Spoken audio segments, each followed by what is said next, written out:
No vídeo de hoje, nós vamos aprender a criar bibliotecas em C++ para utilizar nos nossos sketches com o Arduino e o ESP8266.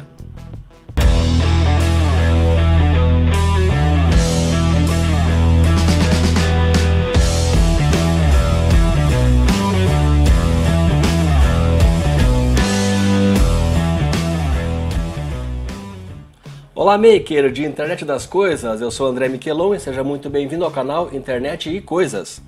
No vídeo de hoje, que eu já vou te convidar para deixar um like, um assunto muito solicitado pelos nossos assinantes, a criação de bibliotecas no C++ para utilizar nos sketches com o Arduino e o ESP8266. Esse assunto ele acaba sendo até quase místico, por quê? Infelizmente, a gente nem sempre a gente tem boas fontes de referência para esses assuntos um pouco mais complexos ou talvez fora do uso comum dos nossos sketches. Não tem mística nenhuma. Você sabe que aqui no canal o nosso objetivo é disseminar conhecimento, disseminar filosofia maker, aprender e repassar o conhecimento. Então, o que eu vou mostrar para você hoje nada mais é do que uma explicação detalhada de como criar e como utilizar bibliotecas com a IDE do Arduino. Você já deve ter visto em alguns vídeos no YouTube o pessoal falando que criação de bibliotecas é algo muito complexo, é algo muito místico, não é para qualquer mortal. Se você tiver uma boa fonte de informação,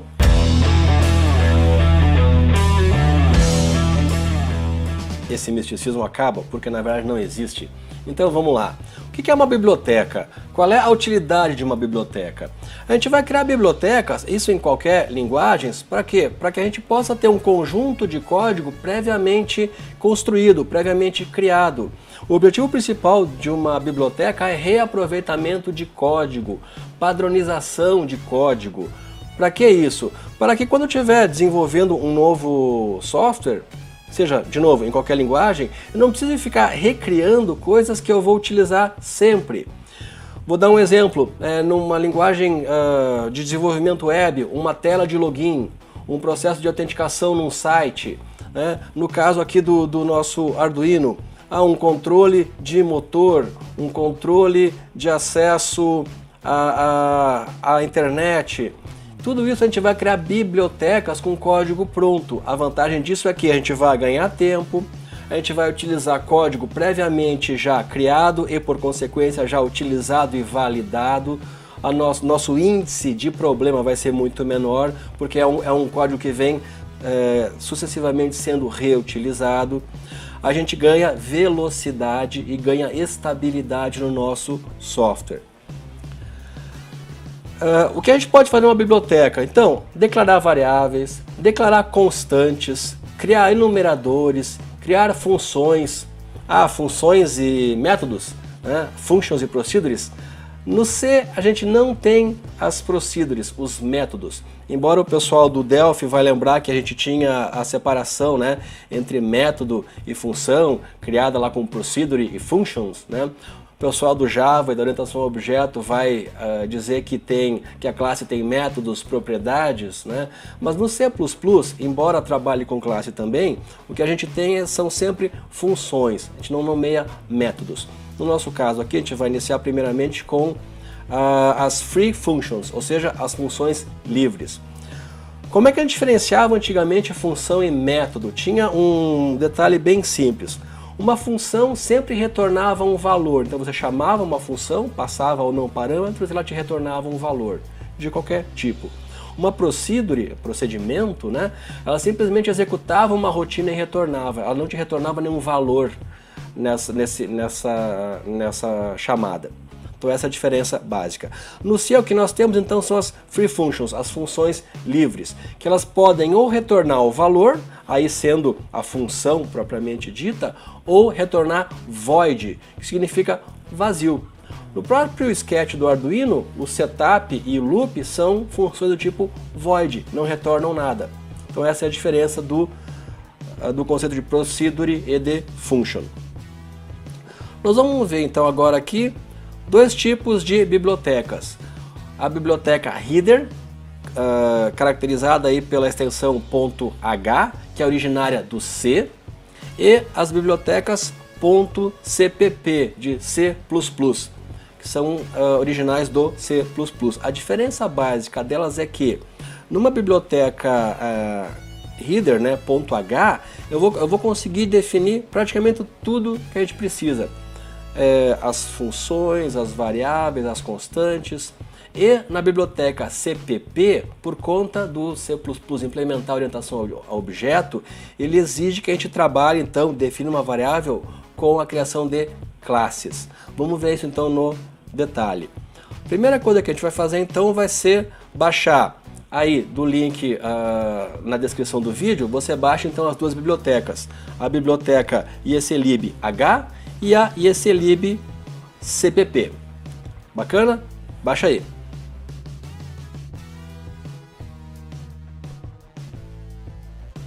Fez o download das duas bibliotecas, deixou o like, já se inscreveu no canal também, né? Então, vamos lá. Vamos ver agora como fazer a instalação e detalhar a biblioteca H e a biblioteca CPP. Vamos lá. Ideia do Arduino. Primeira coisa que a gente vai fazer é instalar a biblioteca. Aquele zip que a gente baixou, então a gente faz o seguinte, vem aqui em Sketch, incluir biblioteca, adicionar biblioteca.zip.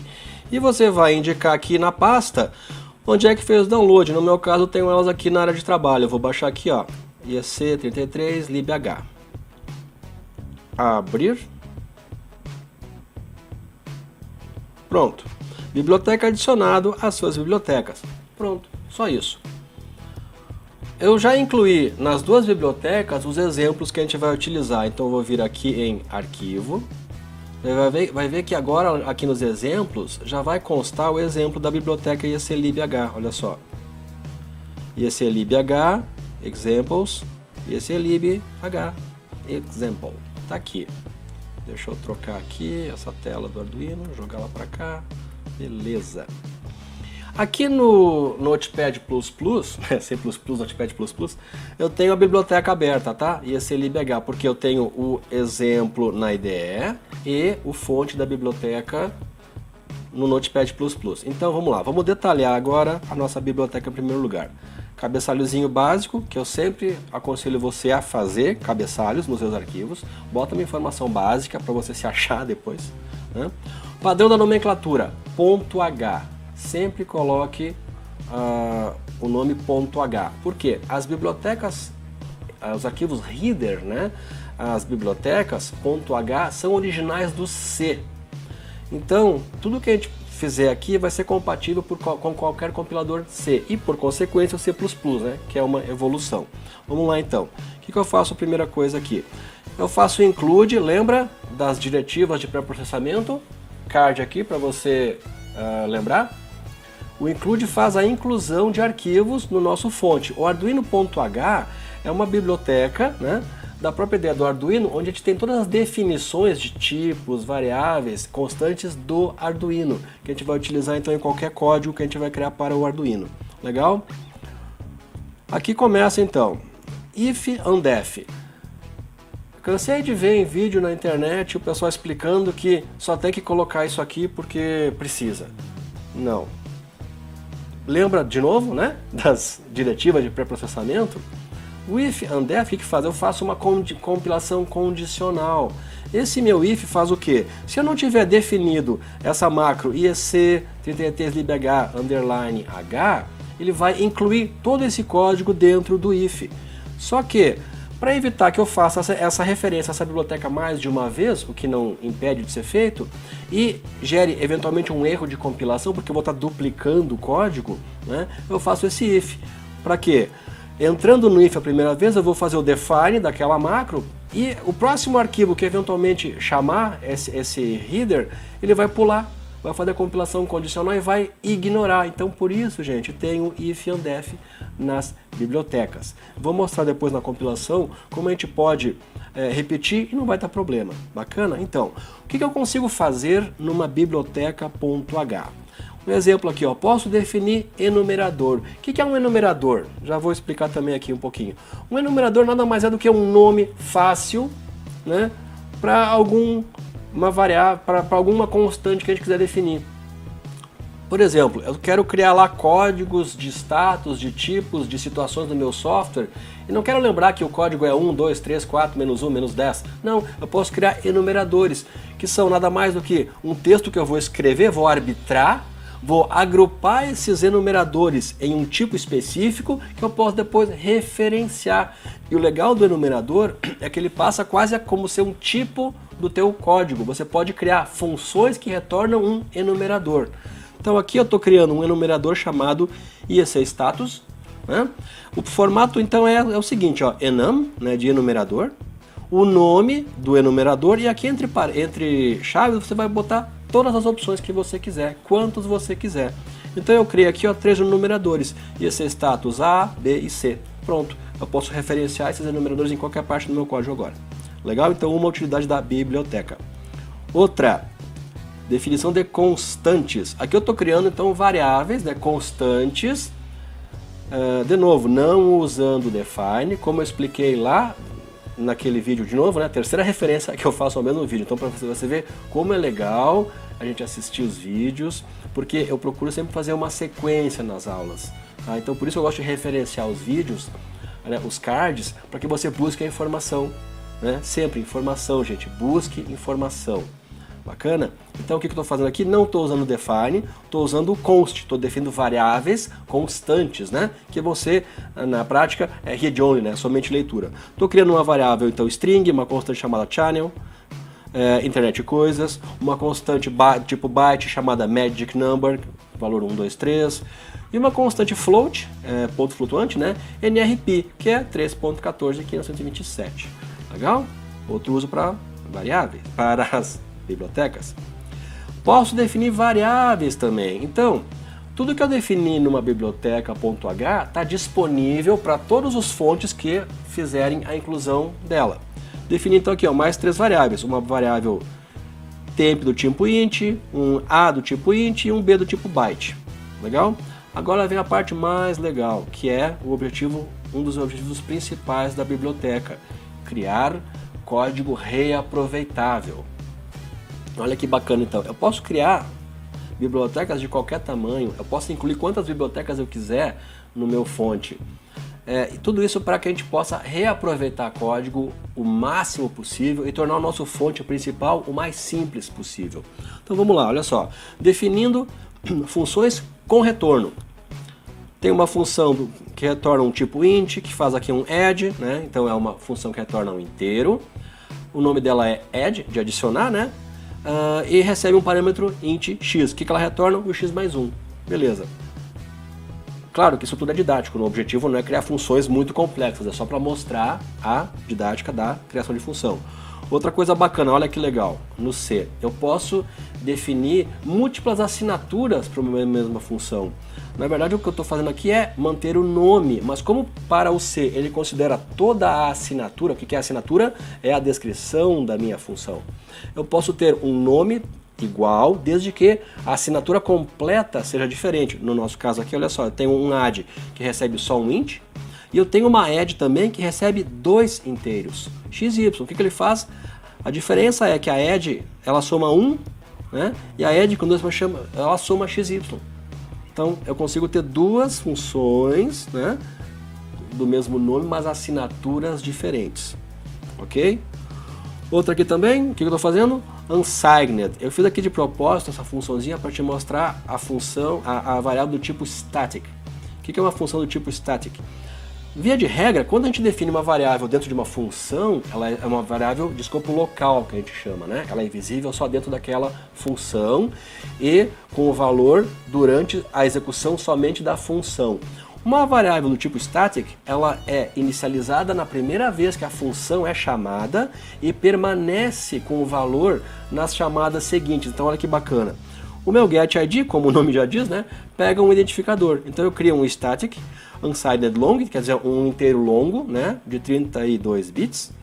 Inicio ele em 0 e retorno ele o valor dele, né, e já incremento. O mais quer dizer que eu vou fazer um incremento posterior. Então o que ele vai fazer? Ele vai retornar o valor inicial, que vai ser 0, né, e vou retornar ele e depois incrementar. Então na próxima vez que eu chamar essa função, ela vai sempre fazer o id mais 1, então 0, 1, 2. Muito bacana, com uma variável estática. Outra funçãozinha que retorna uma string. E olha que coisa bacana também, na assinatura o que eu posso fazer? Eu posso atribuir valores padrão para as variáveis. Então essa minha funçãozinha aqui, que é bem boba, ela só soma 3 strings, ela tem 3 parâmetros, string A, B e C. E eu defini valores padrão para todas elas. O que acontece? Acontece que toda variável, todo parâmetro de função que eu tiver um valor default, eu não preciso informar na chamada. Ele vai atribuir o valor default, isso é muito bacana. Ok? Legal. Funções sem retorno, são as funções void. Fazendo aquela analogia de novo, né, aos antigos procedures, né, que eram procedimentos, né, códigos que a gente chamava, mas não retornavam nada, só executavam alguma função. Então eu tenho aqui, por exemplo, um inc A, que vai somar, né, vai incrementar o valor de A da minha variável definida lá em cima. Da mesma forma, né, variáveis definidas na biblioteca são visíveis dentro da biblioteca. Aqui o dec A é decremento A, né? E eu tenho um show A, que ele faz o que ele imprime, né, no serial monitor, o valor de A igual e o valor de A. Bacana, fechou. E aqui o meu end if para finalizar lá o meu if condicional. Então olha só, gente. Nessa bibliotecazinha aqui, a gente tem praticamente todas as funções que a gente vai utilizar, todas as utilidades, né, que a gente vai dar para uma biblioteca. Estou definindo um enumerador, estou criando constantes, estou criando variáveis, estou criando funções com retorno, estou criando funções sem retorno, basicamente todos os usos que a gente vai dar para uma biblioteca. Agora no nosso código, vamos lá. Como é que eu trabalho com a inclusão? Muito simples, né? Não vou nem falar nada, tá? Não vou referenciar a 4ª vez o mesmo vídeo. Include, legal. Faço o include do iec33lib.h, né? Aqui, barbada, né? Serial begin, chamo as minhas funçõezinhas, olha só, deixa eu ganhar tempo, já vou compilar, tá? Eu tô com a minha placa Robocore Blackboard instalada aqui, deixa eu compilar para ganhar tempo, compilar e carregar.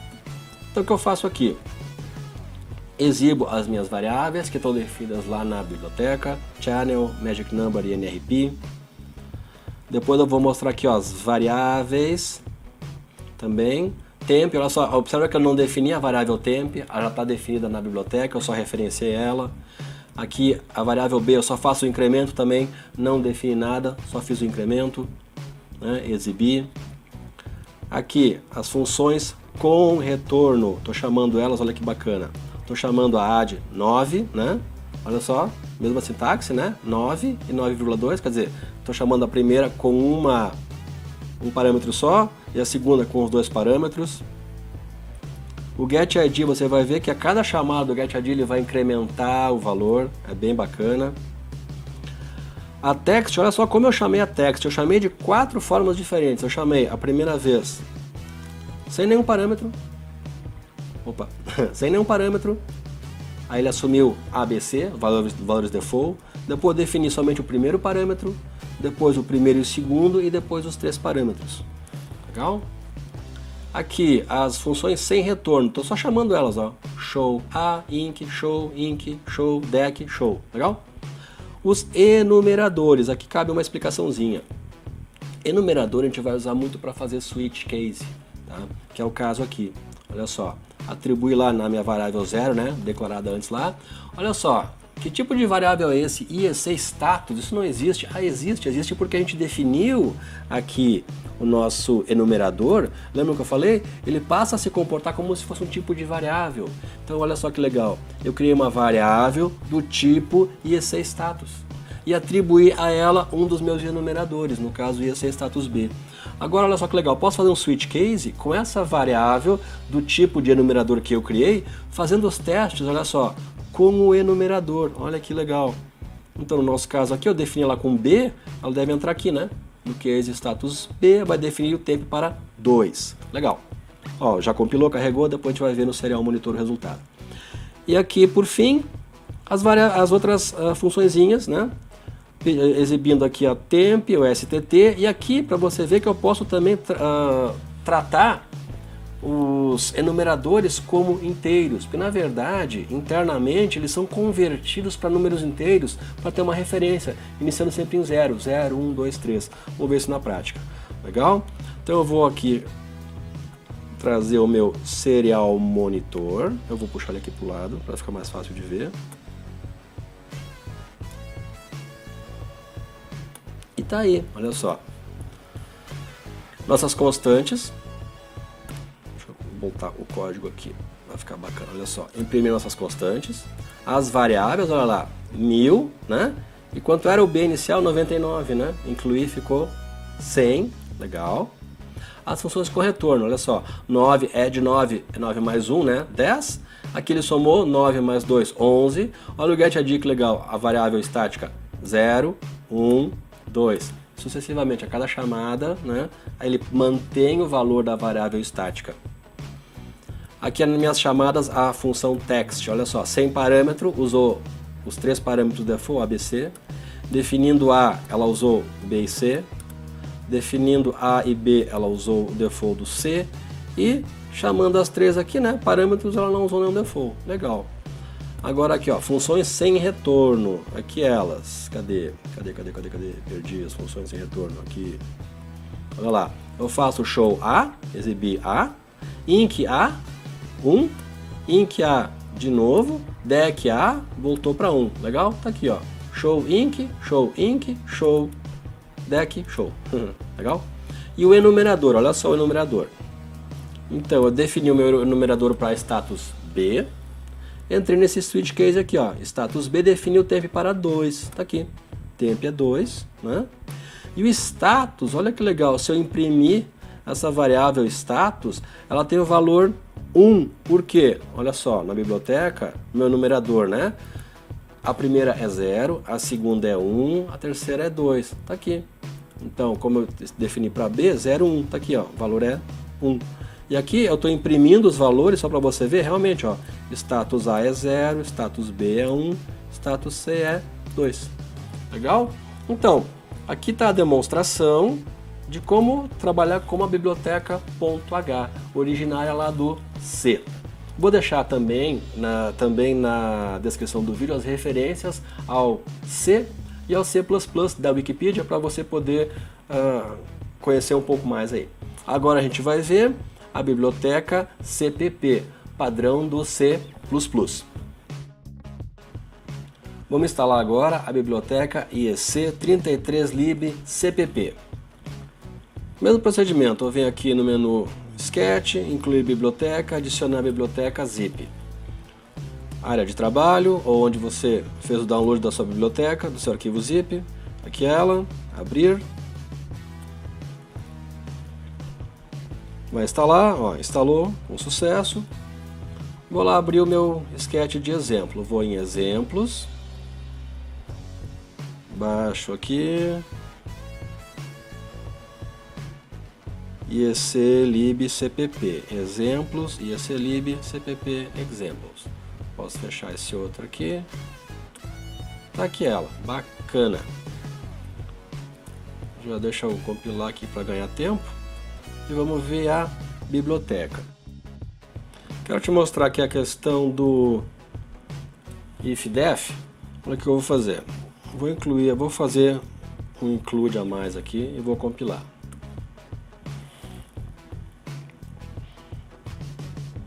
Olha só, compilando. Observa que ele vai incluir 2 vezes a mesma biblioteca, não vai dar erro. Olha só, compilou a biblioteca. Compilação terminada. Por quê? Quando ele foi tentar fazer a outra inclusão, entrou no if, já tinha sido definido a macro antes e não deu erro. Olha o que eu vou fazer agora. Vou mudar o nome aqui da macro. Salvei a biblioteca. Compilar de novo. O que vai acontecer agora? Olha só. Compilou. Deu erro. Olha só. Previous definition of class counter. Ou seja, ele já tinha definido antes, ó, na libcpp, ou seja, ele incluiu uma primeira vez, tentou incluir de novo e deu erro. Então, por isso, a gente usa o if-def. Deixa eu dar um undo aqui. Voltei, salvei, né? Ó, agora vai compilar sem problemas.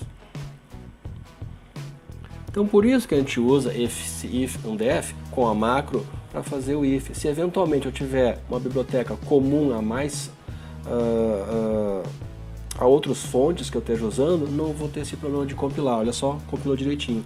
Deixa eu já carregar e vamos analisar então a nossa biblioteca. Olha a diferença de uma biblioteca CPP, biblioteca para o C++.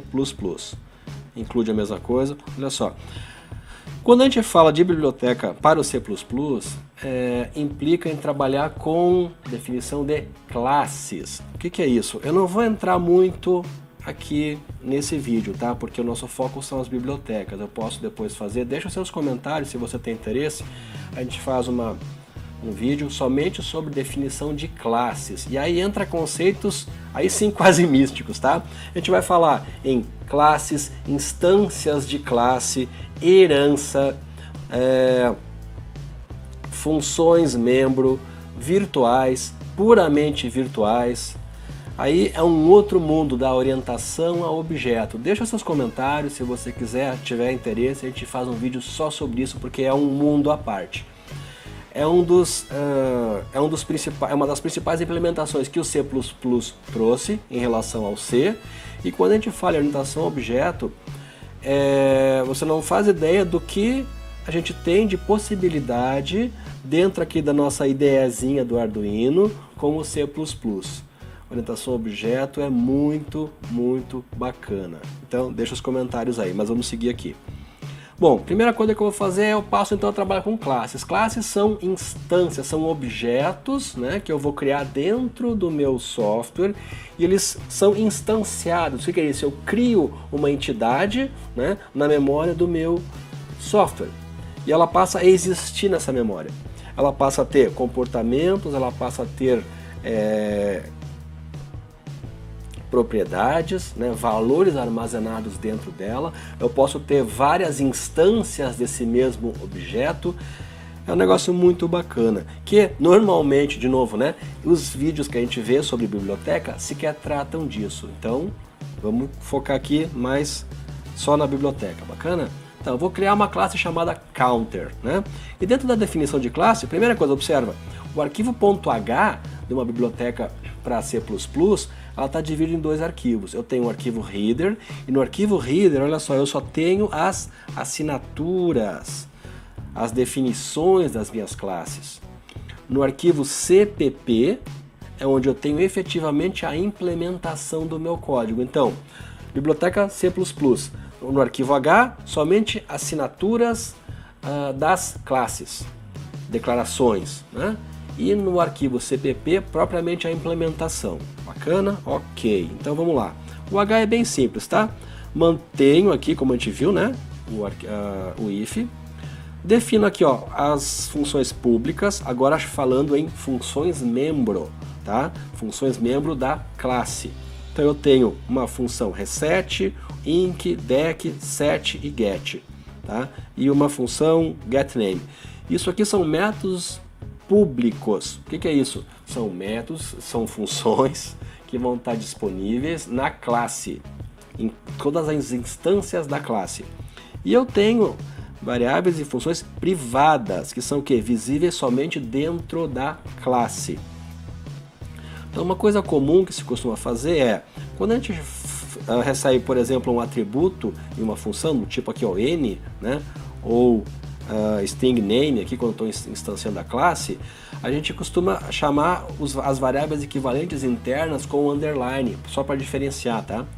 Então é uma prática bacana você acostumar. Ok, fiz a minha definição dos métodos, né, das funções, e vamos agora para o C++. Você vai observar que às vezes até eu mesmo me confundo referenciando função, método, propriedade. Tá? Eu tenho um histórico grande de desenvolvimento em Delphi, lá a gente tinha separação da procedure, o procedimento, o método e a função.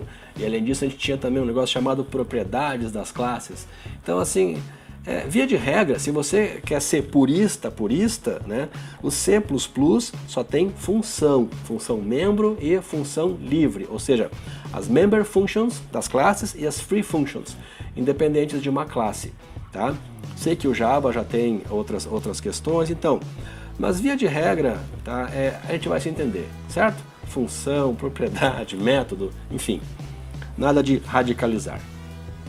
Olha só que bacana então, obrigatoriamente no meu arquivo CPP, o que eu vou fazer? Eu faço o include do ponto H, por quê? No ponto H eu tenho as especificações, né, as assinaturas, e aqui eu vou efetivamente implementar. Como é que eu implemento? Primeira coisa, eu tenho o construtor. O construtor faz o quê? Ele constrói, é o código executado como eu instancio uma classe. Tá? De novo, eu não vou aprofundar muito a questão de classe aqui, bacana? Mas então, o que acontece? Aqui eu vou definir o que acontece, né, quando eu crio a classe. E no meu caso aqui eu vou simplesmente inicializar aqui, ó, a variável name com o parâmetro chamado quando eu crio a variável, crio a instância da classe, e o count, que é outra variável interna, como 0. Bacana, agora eu tenho aqui o método, a função reset. O que ela faz? Reinicia o contador em 0. Simplesmente ela vai pegar e vai zerar essa minha variável interna count, underline count. Outra funçãozinha, vejam que são todas funções void, né, que não retornam valor. Tem uma inc que vai incrementar, né, faz o count mais, aqui incremento. Eu tenho o dec que decrementa. Eu tenho a set que vai definir então o valor do meu contador, um count. Observa que todas essas referências, ó, é para a variável interna. Então, em cada instância desse objeto, né, dessas classes, eu vou ter todas essas variáveis e todas essas funções por instância. Tem uma get que retorna aqui o valor, né, e tem uma getName que retorna o nome da minha instância da classe. Uma coisa importante também que a gente passa a trabalhar aqui nos métodos é que, via de regra, embora o C++ permita, a gente não vai acessar diretamente as variáveis. Eu posso, de repente, definir uma variável aqui pública. Só que as boas práticas, né, a gente vai ver depois aí, quando se a gente aprofundar em orientação a objeto, né, que a gente fala em privacidade da classe, né, e manter seguro dados privados da classe. Então as boas práticas dizem que a gente nunca vai acessar diretamente uma variável da classe. Vamos usar sempre métodos, funções, né, que a gente chama funções setGet, que é o que? As funções set fazem o set, você definem, né, o valor dessas variáveis, e as funções get fazem o retorno, trazem o valor dessa variável, tá bom? Então, sem entrar muito no mérito da OO, orientação a objeto. Ok? Mas então aqui está explicado a nossa especificação da nossa biblioteca CPP. O que eu quero deixar bastante claro para você com esse exemplo, tá? É que se você não vai trabalhar com classe, não use as bibliotecas CPP, use apenas a biblioteca H. Olha só, tudo que a gente fez, tudo que a gente precisou fazer, sem trabalhar com classes, a gente fez aqui. Definiu nossas funções, com e sem retorno, definiu variável, definiu constante, definiu mesmo, tudo aqui. Então, ao menos que você esteja criando uma biblioteca, está criando classes, definindo classes, uma biblioteca .h vai te atender em 99% dos casos, tá? A CPP eu quis ilustrar porque normalmente é o que o pessoal demonstra, né, como sendo para o Arduino, para a ideia do Arduino, mas não necessariamente. A gente pode trabalhar só com as antigas bibliotecas .h, padrão do C original, que vão atender perfeitamente. Bacana? Então, ok. O objetivo principal era mostrar essa diferença. Agora vamos ver o nosso fontezinho aqui, o que ele faz. Deixa eu chamar aqui. Nossa, olha só o que ele faz. Que bacana. Então, já vimos por que a gente faz aquele if-def, para evitar que esse tipo de coisa dê problema. E olha só, estou instanciando, né? Estou criando duas instâncias da classe counter. Olha que bacana. Uma chamada count A e uma chamada count_b. Entendam que essas duas instâncias existem dentro do meu fonte, dentro do meu sketch. Legal? Então, chamo aqui o serial begin, né? Inicializo o meu count A com 10.000 e vou para o meu loop. O que o meu loop faz? Eu faço, ó, no count A eu faço inc, incremento, e no count B eu faço dec, eu faço decremento. Aí aqui eu faço dois serial println, né? Chamando a função aqui, ó, count_a_getName, igual, e faço a conversão do valor dela para string, para montar uma stringzinha, né? E aqui eu tenho o count_b, também mesma coisa. Então entendam que cada uma delas é totalmente independente uma da outra, tá? Aqui eu faço mais um testezinho, só para... Lembrando, são exemplos, são códigos didáticos, tá? Se o count_b for -5, eu faço um reset dele, tá? Porque olha só, como o valor dele é 0, né? A gente inicializa ele em 0, como eu vou fazer um dec, ele vai para valor negativo, olha lá. Deixa eu parar a autorrolagem aqui, vamos voltar lá para o início, né? Olha só, comecei lá. O que eu faço então?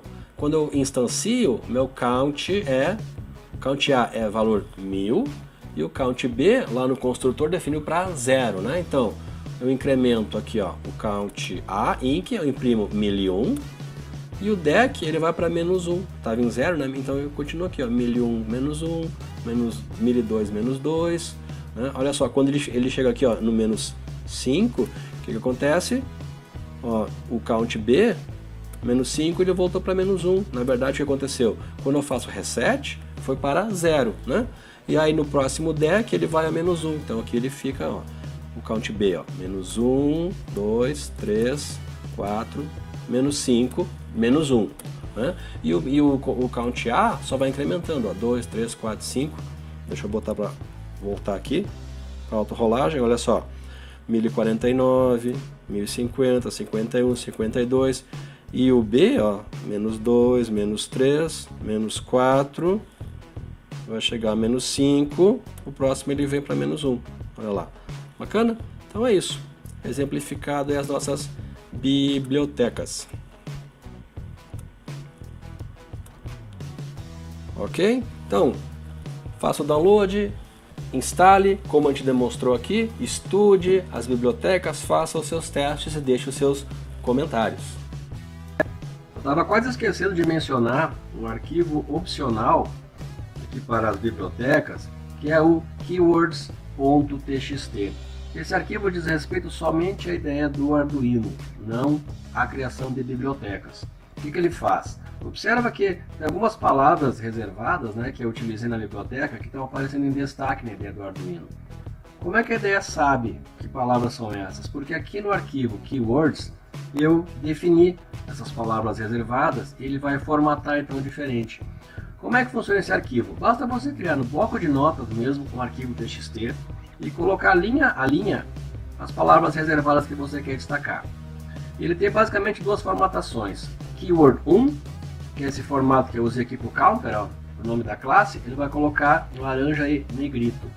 E keyword 2, que normalmente a gente vai usar para as funções, ele vai colocar simplesmente na cor laranja, sem negrito. Aqui o set, link, deck.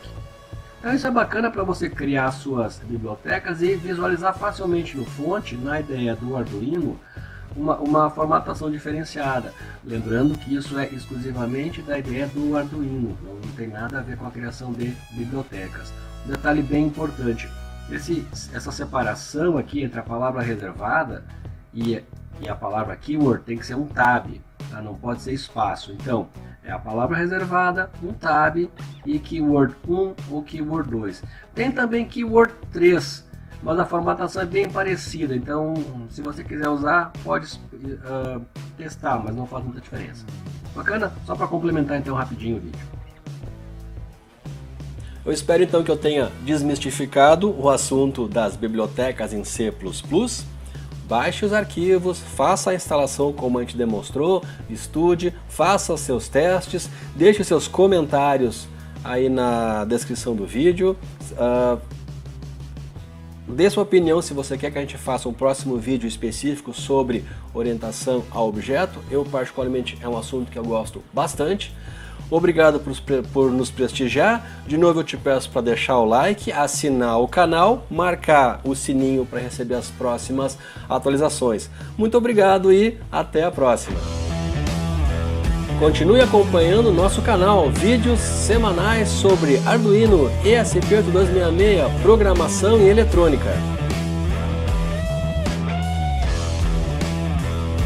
No vídeo de hoje, nós vamos aprender a criar bibliotecas em C++. Bibliotecas em C++. Eu sou André Michelão. Criação de bibliotecas é algo muito complexo, é algo muito místico. Não é para qualquer mortal.